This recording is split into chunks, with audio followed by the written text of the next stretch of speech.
So guys, for the first step, once you're on our web browser, you're going to click on the three dots in the top right, and then click on history, and then click on history again.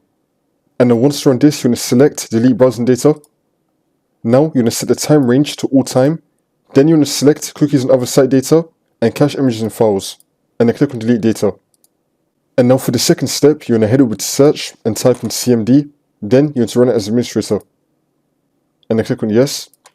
And then once you're on this, you're going to type in ipconfig /flush DNS, click on enter. And now you're going to type in netsh space winsock space reset and click on enter again. And now you're going to type in netsh space int space ip space reset and click on enter again. Now you just want to restart your computer and then the problem should be fixed. If that's still not working for the second method, you're going to head over to search and type in Microsoft Store. Click on it.